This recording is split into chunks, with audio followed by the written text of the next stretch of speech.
Okay, let's unpack this. Ever notice how, like in an online game, a tiny fraction of players can end up creating most of the content?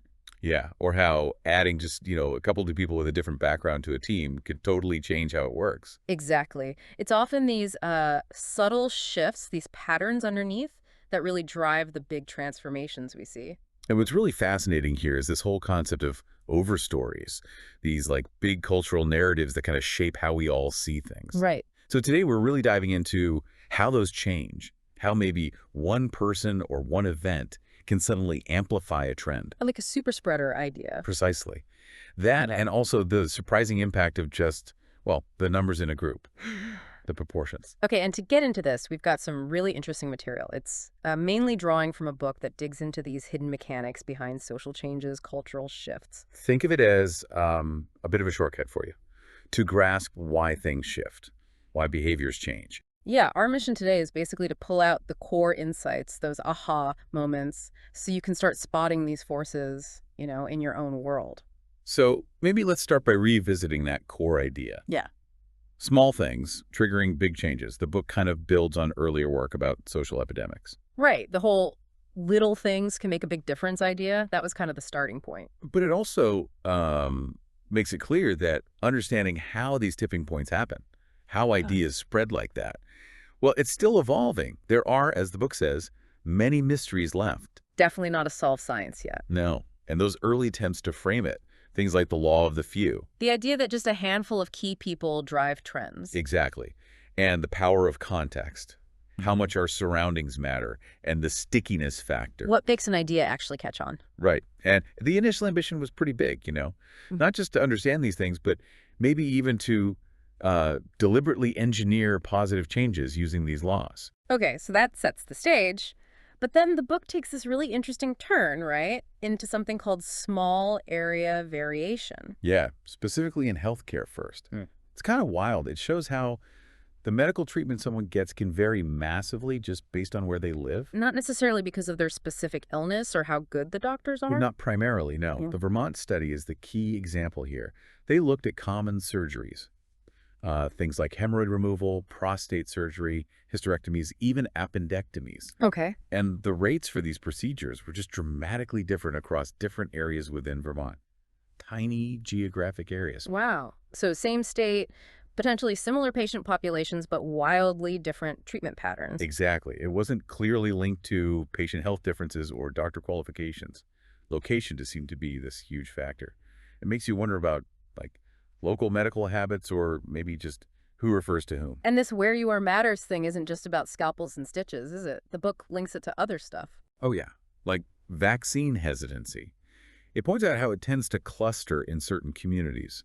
The example uses communities around Waldorf schools. Right, I remember reading about that, the vaccination rates. They're often strikingly lower in and around those schools compared to, say, nearby public schools.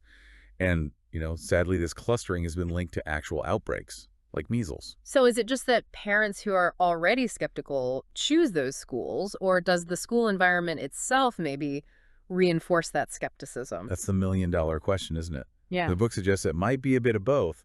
The environment itself seems to foster that view over time. It gets even stranger with the Philippus Forms example, the guy convicted of massive Medicare fraud. Yeah, his defense actually argued that his move from Chicago to Miami was part of the story. Like the environment in South Florida, maybe the existing culture of fraud there, somehow influenced his behavior. Suggesting places themselves can almost nudge you towards certain actions. It's a provocative idea. It ties into this analogy the book uses, the Buffalo cardiologist. Okay, what's that? Imagine a top cardiologist moves from Buffalo to, say, Houston. Same skills, same knowledge.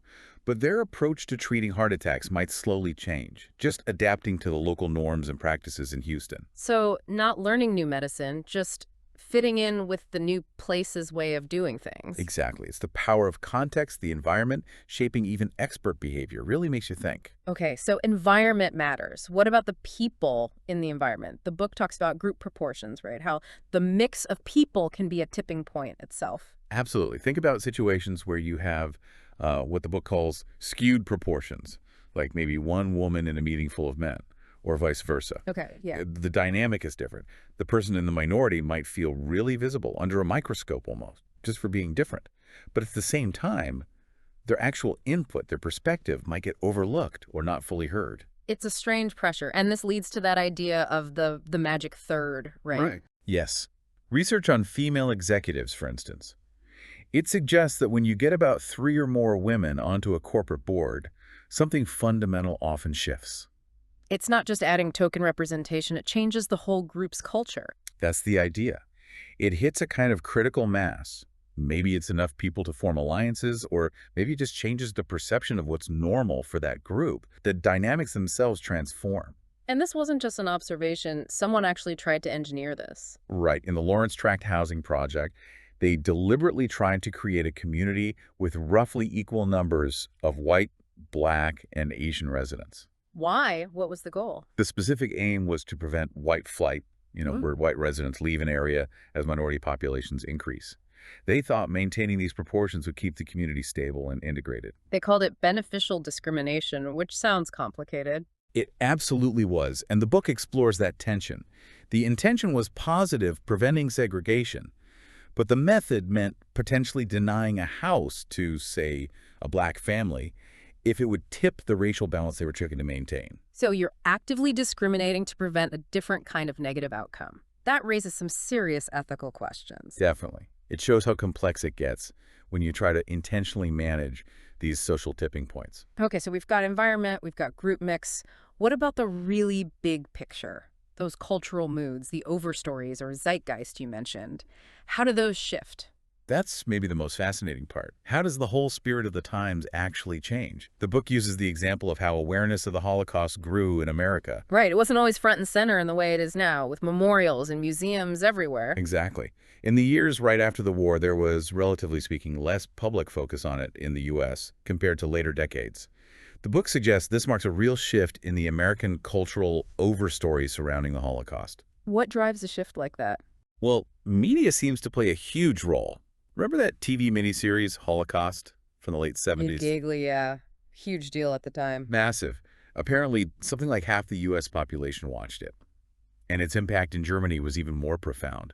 It triggered this huge national conversation, soul-searching, and even led to changes in laws about prosecuting Nazi war crimes. So a single TV show could actually shift the national narrative. It seems like shared media experiences can be incredibly powerful in shaping collective understanding and prompting reflection. Another huge shift we've seen is around LGBTQ plus rights and same-sex marriage.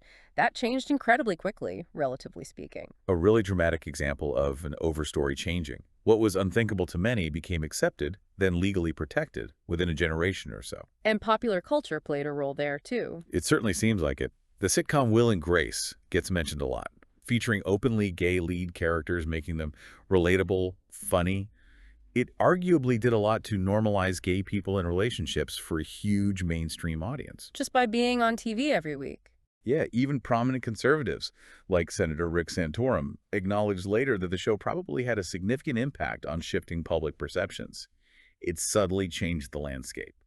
This connects to that research by Damon Centola, doesn't it? The idea of a tipping point for social convention. Exactly.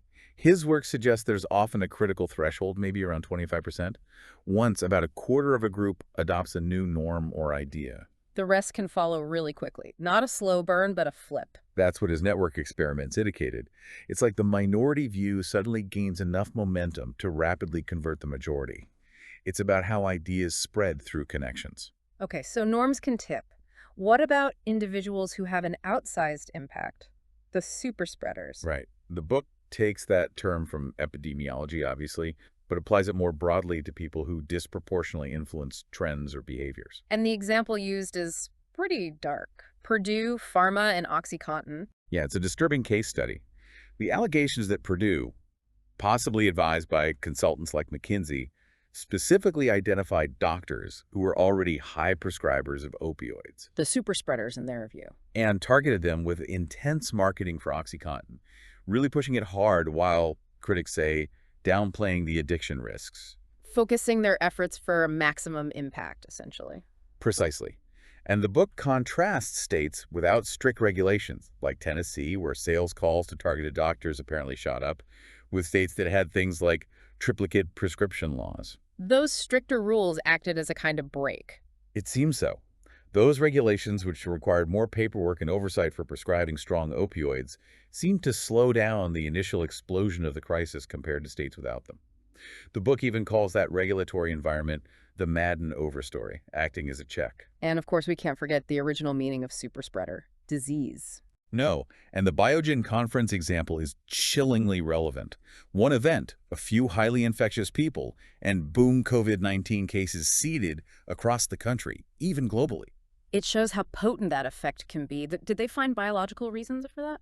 Yeah, research on COVID identified super emitters, people who, for various reasons, exhaled vastly more virus particles than others. It's not always just about behavior. Biology plays a part too. Okay, so wrapping this all together, we've got tipping points, the power of place, group dynamics, shifting cultural stories, and these super spreaders. It's quite a toolkit for understanding change. It really is. Seeing how these ideas connect, environment, group mix, narratives, key individuals, gives you, I think, a much richer way to analyze why society shifts and evolves. And it's crucial to remember these forces aren't just happening to us. They can be deliberately used, right? Like the Lawrence track design or Purdue's marketing, for better or worse. Absolutely. Intentional engineering happens.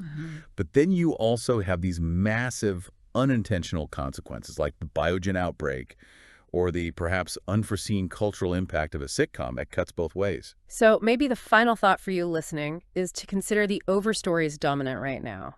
Where do you see potential tipping points? Yeah, and who might be the super spreaders pushing things in a certain direction? Or what shifts in group makeup could change the game? And maybe crucially, as people do try to engineer change, what are the unintended side effects we should be watching out for? Lots to chew on there. But hopefully this deep dive gives you some new lenses to view the complex ways our world keeps changing.